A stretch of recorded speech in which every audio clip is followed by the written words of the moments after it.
जय हिंद दोस्तों, स्वागत है आप सभी का आपके अपने YouTube चैनल जैकपुर पे। तो आज के इस वीडियो में हम लोग क्लास 11 के हिस्ट्री का जो टॉप 10 सीरीज चल रहा था उस VVI सवालों का उसका पार्ट 8 करने वाले हैं। पार्ट 7 में आप लोगों ने 200 लाइक का जो टारगेट था उसको पूरा किया और उसके बाद आ चुका है आप लोगों का पार्ट 8।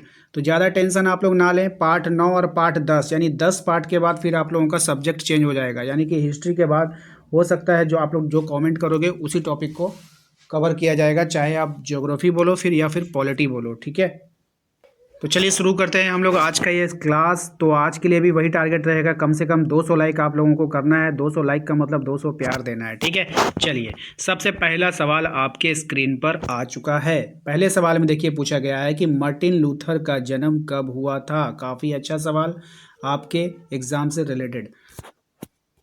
यदि आपका जवाब है 10 नवंबर 1483 तो बिल्कुल सही जवाब है। 10 नवंबर 1483 डेट को पूरा अच्छे से रट जाइए, मार्टिन लूथर का जन्म हुआ था। ठीक है, आइए अगले सवाल पे आते हैं। टीथ क्या था, याद रखिएगा, देख लीजिए अच्छे से सवाल को। टीथ क्या था, कितना छोटा सवाल है।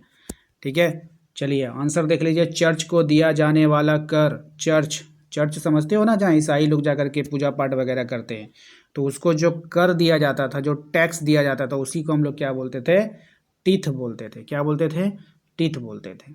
ठीक है, अगले सवाल पे आते हैं। अगला सवाल है हमारा, सामंतवाद समाज कितने वर्गों में बटा हुआ था। सामंतवाद समाज कितने वर्गों में बटा हुआ था आपको बतानी है।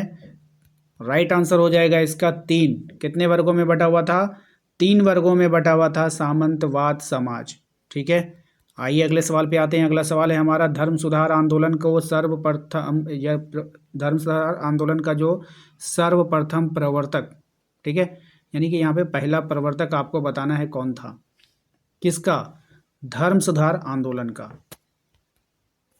सही जवाब हो जाएगा मार्टिन लूथर। ठीक है, कभी कभी इसमें किंग लगा देता है, मार्टिन लूथर किंग भी हो जाता है, तो याद रखिएगा। नेक्स्ट आते हैं अगले सवाल पे, धर्म सुधार आंदोलन की शुरुआत कहाँ पे की गई थी। बहुत ही अच्छा सवाल, फेमस सवाल है, आपके एग्जाम से रिलेटेड है, इंपॉर्टेंट भी है। तो धर्म सुधार आंदोलन की शुरुआत कहाँ पे की गई थी आपको बतानी है।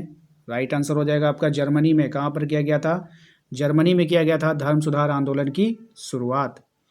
अगले सवाल पे आते हैं, गुलाबों की लड़ाइयाँ कहाँ हुई थी। बहुत ही फेमस सवाल, गुलाबों की लड़ाइयाँ कहाँ हुई थी आपको बतानी है। राइट आंसर हो जाएगा इसका इंग्लैंड में। कहाँ पे हुई थी, इंग्लैंड में हुई थी गुलाबों की लड़ाइयाँ, याद रखिएगा, मोस्ट इंपॉर्टेंट सवाल है ये।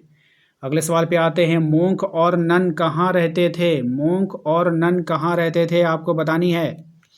काफ़ी अच्छा सवाल है, फेमस सवाल है ये, कि मोंक और नन जो थे वो कहाँ रहते थे।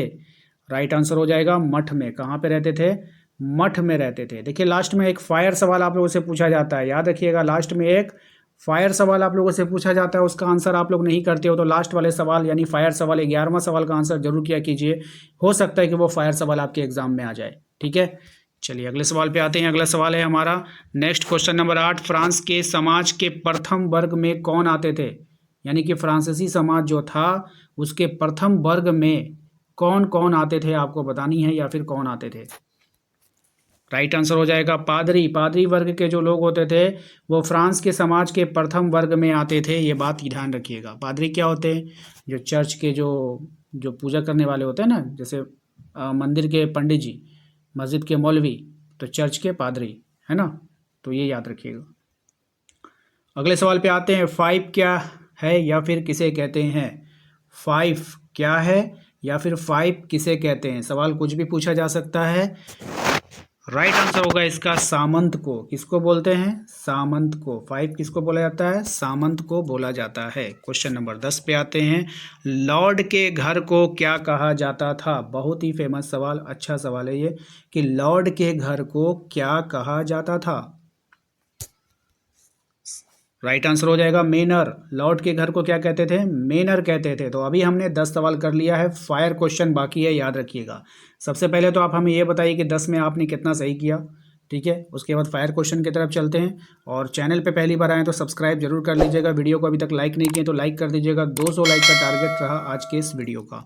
इसके बाद नेक्स्ट वीडियो अपलोड हो जाएगा। ठीक है, चलिए आइए फायर सवाल की तरफ चलते हैं कि वर्तमान में फ्रांस में किस प्रकार की सरकार है। ऑप्शंस आ चुके हैं आपके पास, आंसर करना है। वर्तमान में फ्रांस में किस प्रकार की सरकार है? राजशाही, गणतंत्रीय, तानाशाही या फिर इनमें से कोई नहीं?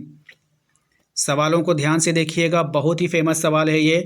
वर्तमान में फ्रांस में किस प्रकार की सरकार है? राजशाही, गणतंत्रीय, तानाशाही या फिर इनमें से कोई नहीं? कमेंट बॉक्स में अपना आंसर जरूर कमेंट कीजिएगा। वीडियो को लाइक करना बिल्कुल भी मत भूलिएगा। चैनल पे पहली बार आए तो सब्सक्राइब कर लीजिए, घंटी वाले आइकन को प्रेस कर लीजिए। यदि आप अपने व्हाट्सएप ग्रुप को ज्वाइन करना चाहते हैं तो लिंक हमने डिस्क्रिप्शन में डाल रखा है, वहाँ से जाकर ज्वाइन कर लीजिएगा। मिलते हैं नेक्स्ट अगले वीडियो में। Thank you.